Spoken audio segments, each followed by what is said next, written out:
Hola mis amados hermanos, Dios les bendiga grandemente en este día, un hermoso día para alabar a nuestro gran y poderoso Dios y para escuchar su palabra también. Como vemos, ya sabemos, estamos estudiando el libro de Filipenses, ¿cierto? Como les compartía al comienzo, el primer mensaje que compartí, la introducción, es un libro a mí que en lo personal, amado hermano, me encanta. Es un libro muy hermoso escrito por el apóstol Pablo. Y yo hoy día voy a compartir dos versículos que están en el capítulo 2 de Filipenses, ¿cierto? Porque quedaron hasta el 11 llegaron del capítulo 2. Y yo voy a compartir los versículos 12 y versículo 13 del capítulo 2, que dice así. Dice, por tanto, tiene como título Luminares en el mundo. Dice, por tanto, amados míos, como siempre habéis obedecido, no como en mi presencia solamente, sino mucho más ahora, en mi ausencia, ocupaos de vuestra salvación con temor y temblor, porque Dios es el que en vosotros produce así el querer como el hacer por su buena voluntad. Amén. Vamos a compartir solamente dos versículos, ¿cierto? Y vamos a tomar, voy a mencionar unos versículos que ya se compartieron en mensajes anteriores por el pastor, por Daniel, ¿cierto? Y para poder analizar cómo se une todo esto con los versículos que yo acabo de leer.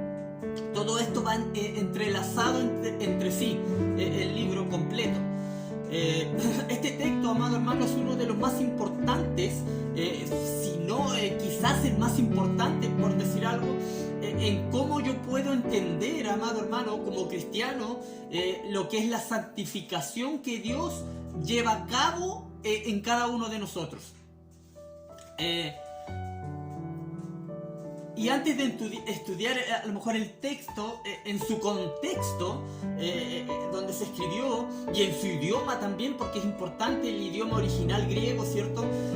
Quiero que hagamos las siguientes preguntas. La primera dice, ¿debemos ocuparnos de nuestra salvación para no perderla? Si hoy día me desocupo de mi salvación, ¿la pierdo? Y si mañana me vuelvo a ocupar de mi salvación, ¿la recupero? Y si dentro de una hora me vuelvo a desocupar de mi salvación, ¿la vuelvo a perder? Y luego en 3 meses más me ocupo nuevamente de ella y la recupero. ¿Será así o no? Si esto fuera así, amado hermano, entonces la salvación depende del que yo me ocupe o me desocupe de mi salvación. Dependería de mí, ¿cierto? De lo que yo haga o no haga. Entonces la salvación dependería de mí y no de Dios, ¿cierto? Y estaría contradiciendo lo que dice la palabra de Dios. La misma Biblia dice que la salvación viene de Jehová. Y si esto fuera así, entonces la salvación también sería por obras, contrario a lo que dice el libro de Efesios. Y el que haga más buenas obras será más justificado delante de Dios, ¿cierto? Entonces, amado hermanos, la salvación, si fuera así, la salvación por gracia, amado hermano, que se menciona en la Biblia, en la palabra de Dios, amado, se convertiría solamente en un mito, y el sacrificio de Cristo fuera algo que no tendría validez. Algunas personas, hermanos también, amado hermano, hermanos en Cristo, con una doctrina equivocada, eso sí, pero hermanos al fin, que también son salvos, hermanos muy sinceros, creen que deben cuidar la salvación para no perderla.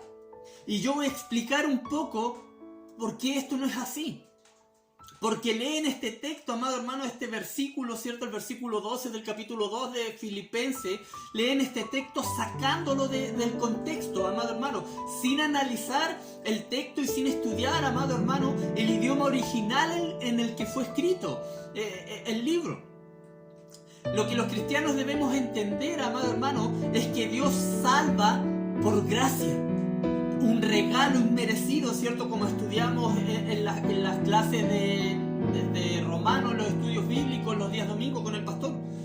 Y este texto no se refiere, amado hermano, a que nosotros debemos ocuparnos de nuestra salvación para no perderla, ¿cierto? Cuando dice ocupaos de vuestra salvación. Ya que así como nosotros no hicimos nada, amado hermano, para salvarnos, así también, amado hermano, no podemos hacer nada para perderla. Toda la salvación, amado hermano, le pertenece enteramente a Dios, a Jehová, como dice la palabra.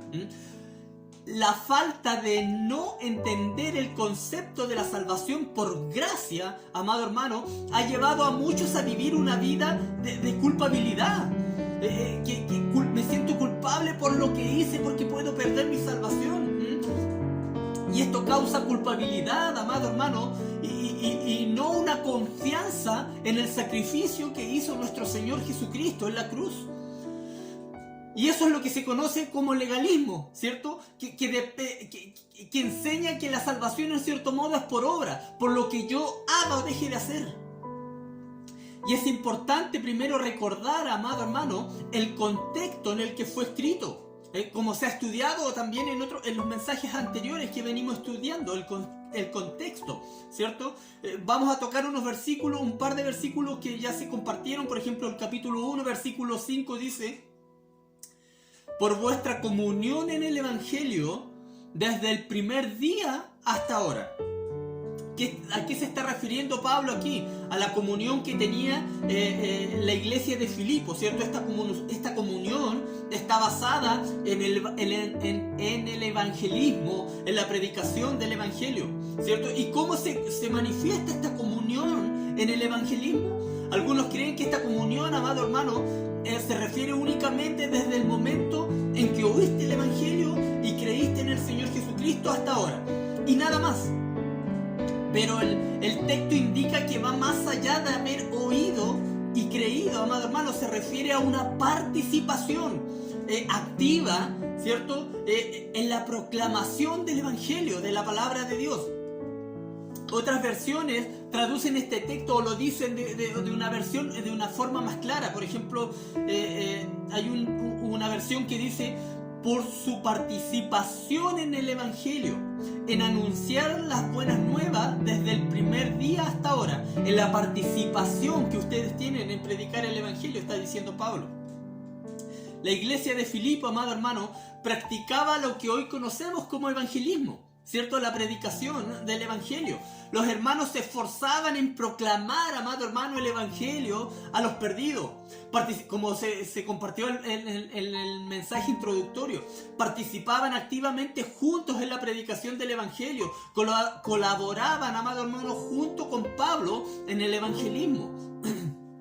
Se refiere a que desde que conocieron, amado, el Evangelio, también participaron en la expansión de este Evangelio, ¿no? Y no solamente de forma personal, sino como iglesia local, como grupo de creyentes, estos hermanos en Filipo.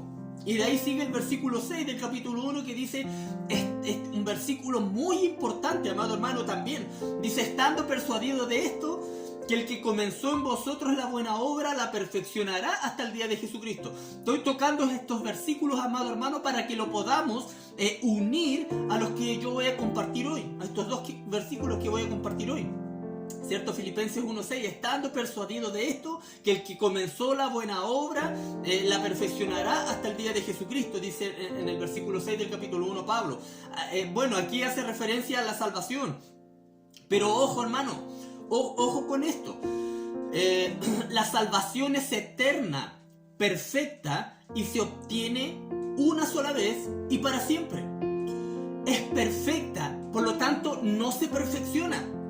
Más bien esto apunta a la seguridad, amado hermano, eterna del cristiano. Dios comienza, amado hermano, esta obra con la salvación por gracia y la perfecciona. Pero la salvación en sí es perfecta. La buena obra que comenzó, cuando dice el versículo esto, se refiere a la etapa que viene con la consecuencia de la salvación, que es la santificación. Entonces, Pablo está persuadido, dice, estaba convencido completamente, amado hermano, de que después de que una persona se convierte a Cristo, después que una persona recibe, amado hermano, el Espíritu Santo, el Espíritu de Dios empezará la buena obra de la santificación hasta que Jesucristo venga. Eso está diciendo Pablo en el texto. Y de ahí saltamos al versículo 11 del capítulo 1, que dice: llenos de fruto de justicia, que son por medio de Jesucristo para gloria y alabanza de Dios. Los frutos de justicia se refieren a tener, amado hermano, una cosecha abundante de buenas obras, a hacer lo bueno, a crecer en el carácter justo que Jesucristo produce en nuestras vidas, ¿cierto? ¿Cuánto del carácter de Cristo tienes o tenemos? Este fruto se verá reflejado en nuestro carácter, amado hermano, y en hacer lo bueno ante los ojos de Dios. Y todo lo que hagas también sea para la gloria de Dios. Y de ahí viene Filipenses, sigue del versículo 12 al 26, Pablo también narra y explica lo que aconteció con él mientras predicaba a Cristo, y le aconseja a los filipenses de cómo se debe vivir en Cristo. De ahí del versículo 27 al 30, Pablo relata acerca de las luchas que también tuvo en la predicación del Evangelio, pero por eso, al inicio de Filipenses, en el versículo 5, menciona que la participación activa de la iglesia en la proclamación del Evangelio, lo que hoy día llamamos evangelismo. Porque él tuvo algunas luchas también para predicar el Evangelio. Y después saltamos al capítulo 2, llegamos al capítulo 2, ¿cierto? Y en el versículo 1 del capítulo 2 también hay un versículo que dice: por tanto, si alguna consolación en Cristo, si algún consuelo de amor, si alguna comunión del Espíritu, si algún afecto entrañable, si alguna misericordia, dice el versículo 1.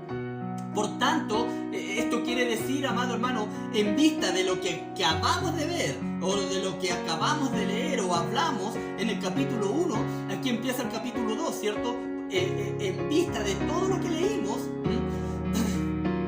y que acabamos de leer en el capítulo 1, yo toqué algunos puntos acerca de que Él empieza una buena obra de perfeccionamiento en nosotros, ¿cierto? Que tengamos frutos de justicia, que vivamos para Cristo y que prediquemos a Cristo. Entonces, si hay alguna consolación en Cristo, dice el versículo 1 del capítulo 2, si tienes algún estímulo en vuestra unión con Cristo, si Cristo les ha dado a ustedes poder para animar y consolar a los demás, eso le está diciendo Pablo. Me gusta, amado hermano, cómo lo traduce la versión, la nueva traducción viviente. Lo dice con todo este versículo, el versículo 1 del capítulo 2, lo manifiesta o lo escribe, lo traduce con signos de pregunta. Dice: ¿hay algún estímulo en ustedes en pertenecer a Cristo? ¿Existe algún consuelo en su amor? ¿Tenemos en conjunto alguna comunión con el Espíritu? ¿Tienen ustedes un corazón tierno y compasivo? Me encanta cómo lo dice esa traducción con signos de pregunta. Y aquí sigue el versículo 2, después hasta el versículo 11. Entre el versículo 2 y el versículo 11 del capítulo 2 habla de completar mi gozo, ¿cierto? Llenarme de alegría, que debemos sentir todos lo mismo, teniendo un mismo parecer, teniendo el mismo amor, que nos amemos unos a otros, unánimes, unidos en alma y pensamiento. Dice Pablo en esos versículos: pónganse de acuerdo en todo lo que piensan, en todo lo que hagan, sintiendo una misma cosa, dedicados todos a lo mismo, al mismo propósito. Nada de lo que hagamos debe hacerse, amado hermano, por egoísmo, dice Pablo allí, por vanidad, sino ser humildes, considerando a los demás como mejores a nosotros mismos. También dice Pablo en esos versículos allí. Después nos anima a tener la actitud que tuvo Jesucristo Jesucristo, ¿cierto? En la humillación y exaltación de Cristo, que debíamos pensar en cómo actuaba Cristo, y asimismo nosotros deberíamos actuar conforme a cómo Cristo actuó. Y en los versículos 6 al 11, bueno, habla de la deidad de Cristo, que también hemos estado estudiando en las clases de grupo pequeño, que tomó forma de siervo, ¿cierto? Que se humilló y que obedeció hasta la muerte al Padre. Y aquí llegamos al versículo 12 que empecé a leer, 12 y 13, que leí yo al comienzo.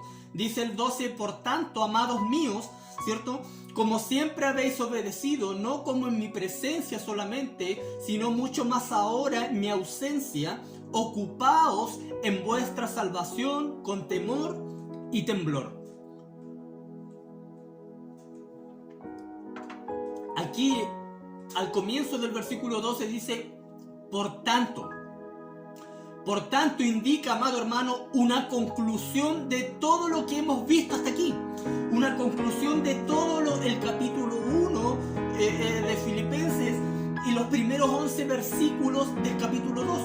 Y aquí dice, por tanto, indicando, como dije, una conclusión a todo lo que hemos visto. ¿Qué hemos visto hasta aquí? Hemos visto sobre la comunión en el Evangelio, sobre la obra que Dios comenzó para perfeccionarnos, sobre dar fruto de justicia, sobre el consuelo de Cristo, sobre no hacer nada con egoísmo, sobre la obediencia de Cristo, etcétera, etcétera. Lo compartimos recién. Y ahí dice, por tanto, si todo esto es cierto, entonces las implicaciones prácticas en tu vida son la base a todo lo que hemos visto. Tu testimonio, por decir algo. Si Cristo te salvó, amado hermano, todo lo que hemos visto hasta aquí debería ser una realidad en nuestras vidas. Esto que estamos leyendo, amado hermano, no solamente debe estar escrito en el papel, en la palabra, sino que debe estar escrito, guardado en nuestros corazones. Les quiero compartir una reflexión, o una ilustración, mejor dicho, del pastor Paul Washer. Él decía en uno de los mensajes que una vez escuché, imagina que un día llega un hermano, un día domingo, a la iglesia, al culto, y dice, hermanos, no saben lo que me pasó. Venía camino a la iglesia y he tenido un encuentro cara a cara con un tremendo camión, un tráiler, ¿cierto? Uno de esos grandotes, y pasó por encima mío. Los 16 metros de la rampa pasaron por encima mío. Sin embargo, tú te ves igualito, ¿no? Tu apariencia bien peinado, ordenadito, con la camisita estiradita, la corbatita bien puesta, y dices, ¿no me estarás mintiendo? Aquí en Chile hubiéramos dicho, ¿no me estarás cuenteando? Porque te veo igualito. No veo ningún cambio en ti. O sea, que si pasó un camión, un tráiler, una tremenda máquina, debería haber un cambio en ti. Entonces, ¿qué quiso decir el pastor con esto? Dios es más grande que un camión, que un tráiler, ¿cierto? Tú no puedes, amado hermano, decir que tuviste un encuentro con Dios o decir que Cristo te salvó si no hay un cambio en tu vida. Porque alguien te mirará de arriba abajo y te dirá, estás igual que como eras antes de ser cristiano. Sigues siendo igual de orgulloso, igual de borracho, sigues riéndote de las cosas que no deberías reírte, haciendo las cosas que hace el mundo, vistiéndote como se viste el mundo, pero dices ser cristiano. No te creo porque no veo ninguna evidencia de que Cristo te haya salvado. Una persona le podría decir, ¿estás seguro que Cristo te salvó? ¿O estás viviendo un falso cristianismo? Así decía este pastor en su ilustración. Hermanos, si somos cristianos, el mundo, amado hermano, tiene que notar la diferencia en nosotros. Ahí mismo en Filipenses, en el capítulo 1, versículo 8, Pablo muestra también el amor entrañable, ¿cierto?, que tenía a la iglesia de los filipenses. Pablo usa esta frase de amor entrañable a menudo hacia aquellas personas, amados hermanos, que se convirtieron durante su ministerio. Y no se las dice únicamente de la boca para afuera, sino que era un sentimiento sincero, amado hermano, y lo demostraba con sus acciones. Es lo que nosotros debemos demostrar con nuestras acciones, si hemos tenido ese encuentro con Cristo. Y es lo que nosotros debemos demostrar. ¿Amamos a los hermanos de la boca para afuera? ¿O los demostramos con nuestros hechos que realmente los amamos? Y el versículo 12 de hoy dice, como siempre habéis obedecido. No dice que le hayan obedecido a Pablo, sino el mensaje... a ver, ¿cómo lo explico? Dice como siempre habéis obedecido. No dice que le hayan obedecido a Pablo, sino al mensaje que predicó Pablo, al evangelio que predicó Pablo, a la palabra de Dios, su obediencia al evangelio. Los versículos anteriores del 6 al 11 les habla sobre la obediencia, ¿cierto? Del Cristo al Padre, del Hijo al Padre, que se humilló, ¿cierto? La humillación y la exaltación de Cristo hasta la muerte. Entonces dice en el versículo de hoy, lo une con eso, con la humillación y la exaltación de Cristo. No como en mi presencia solamente, dice Pablo, sino mucho más ahora en mi ausencia. No obedecían ni servían a Dios, amado hermano, para ser visto por los demás, sino que hacían la obra de Dios sin hacerse vistos, sin ser vistos. No había una autojactancia en ellos. Su obediencia no era para que Pablo lo vea, sino para Dios. Aquí podemos distinguir dos clases de personas, amado hermano. Primero, aquellos que sirven a Dios para que todos los demás los vean y ser reconocidos por los demás, satisfaciendo su orgullo, ¿cierto? Haciendo crecer su vanagloria. Y segundo, aquellos que sirven a Dios de manera silenciosa, sin buscar un reconocimiento de los demás, amado hermano. Es fácil obedecer a Dios dentro de las cuatro paredes del templo o de la congregación de la iglesia, pero ¿cuántos obedecen a Dios fuera de ese lugar? ¿Ah? Donde nadie los ve. Algunos creen que Dios solo está en la iglesia y fuera de ella no está. Por eso, fuera de aquí, del templo, de la iglesia, puedo pecar en secreto. Total, nadie me ve. Pero el cristiano verdadero, amado hermano, es obediente a Dios en todo momento. Porque sabe que, aunque no pueda ver a Dios, sabe que Dios sí lo ve en todo tiempo, ¿cierto? En su omnipresencia. ¿Y cómo entonces se atrevería a pecar? Si, sabiendo que Dios lo ve y lo observa en todo tiempo. Y de ahí dice, ocupaos en vuestra salvación. Y este punto es importante, amado hermano. Este texto se ha sacado muchas veces de contexto. Ocupaos en el idioma original, amado hermano, significa trabajar completamente, producir, llevar a cabo una actividad, hacer, producir mediante esfuerzo. No dice ocupaos de vuestra salvación. No dice cuidarla, ni mantenerla, ni retenerla. No se refiere a la salvación que ya se tiene, sino al proceso, amado hermano, de la santificación que viene como consecuencia de la salvación. No se refiere a ocuparse en la salvación con el peligro de perderla si es que no te ocupas de ella. Los cristianos no trabajan por su salvación, porque recuerden que la salvación no es por obras, es por gracia solamente.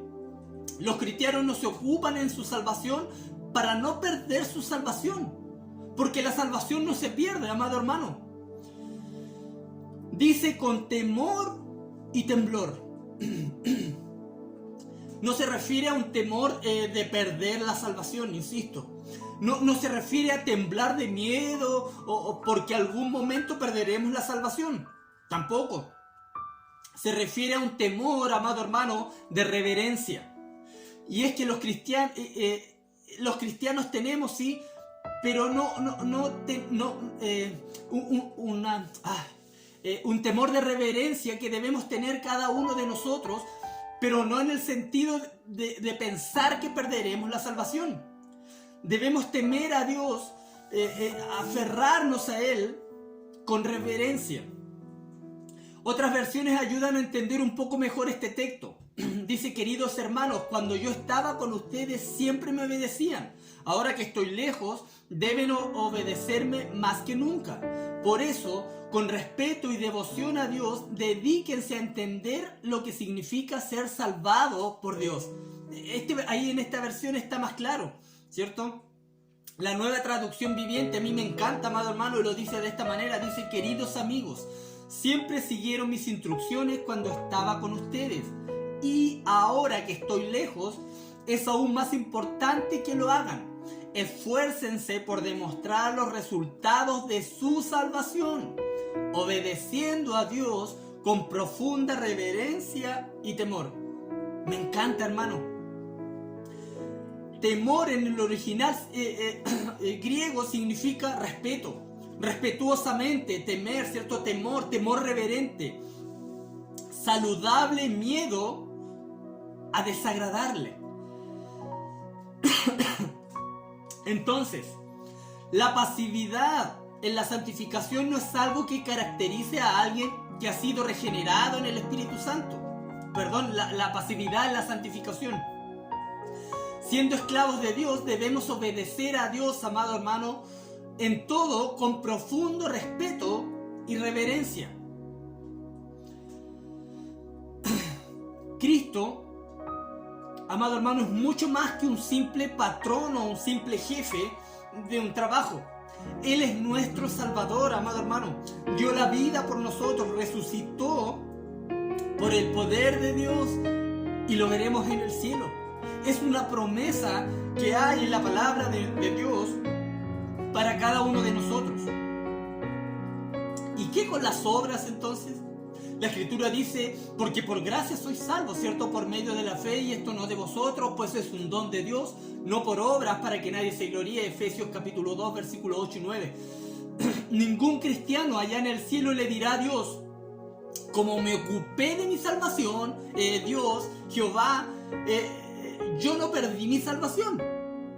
O merezco el cielo porque siempre me ocupé de mi salvación.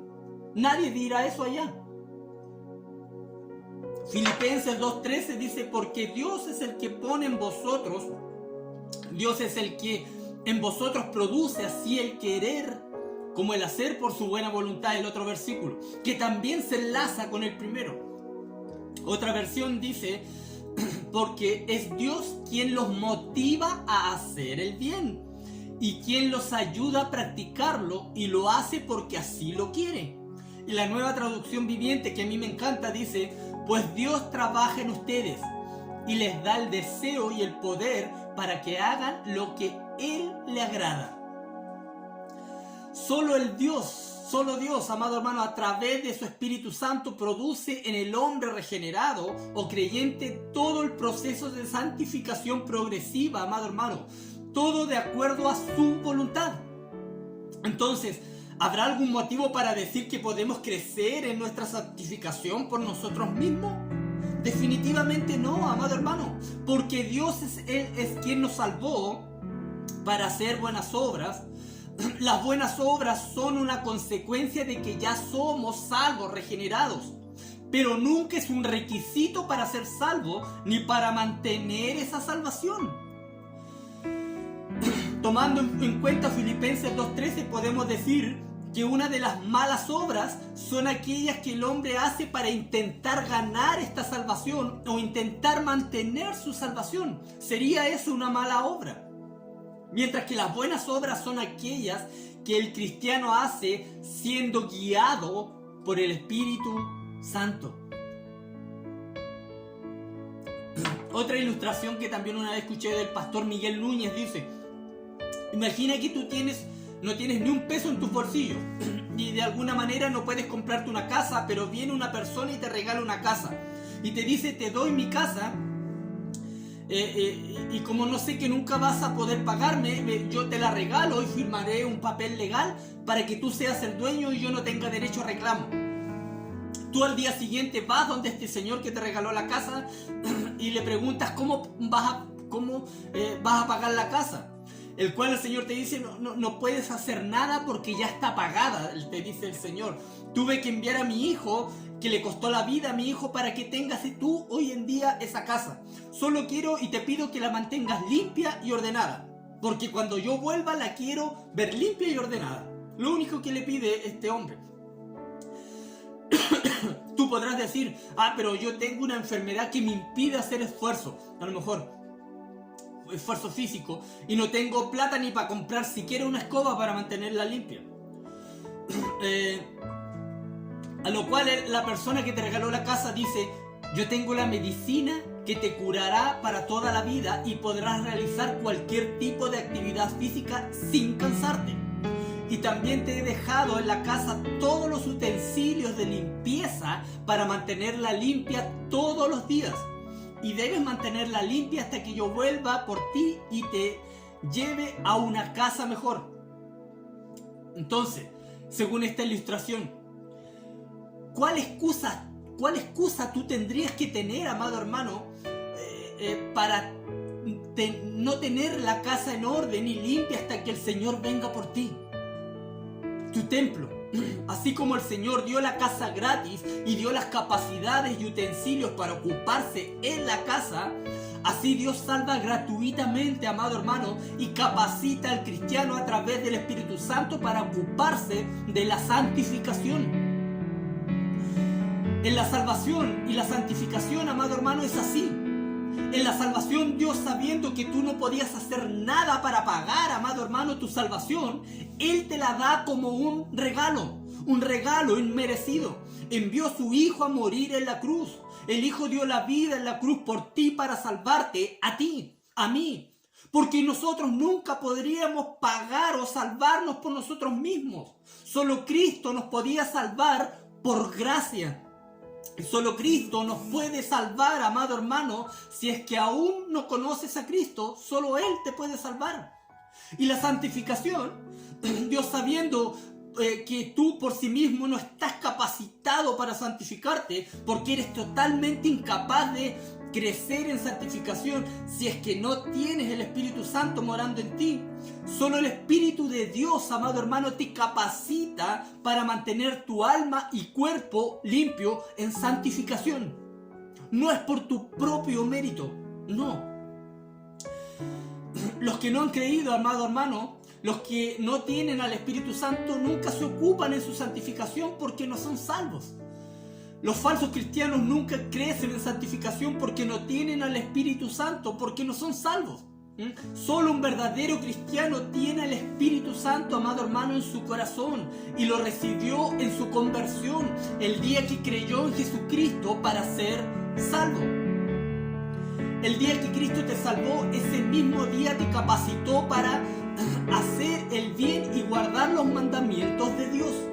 El mismo Espíritu Santo, amado hermano, te capacita para crecer en la santificación. Entonces, el ocuparse de la salvación en el sentido del texto se refiere a ejercitar vuestra salvación. O sea, hacer visible, amado hermano, tu salvación. Que se vea manifiesta tu salvación. Hacer visible tu salvación. A eso significa el texto cuando dice ocupaos de vuestra salvación. No a que la puedas perder, no se refiere a eso. Así como Pablo primero dice que debes ocuparte con temor y temblor, y luego te dice que Dios es el que pondrá en ti el deseo de ocuparte en tu salvación. Es Dios quien pondrá en ti el deseo de obedecer a Dios. Es Dios quien pondrá en ti el deseo de crecer en santificación, amado hermano. Porque Él solo, Él, nadie más que Él, da la capacidad para santificarnos.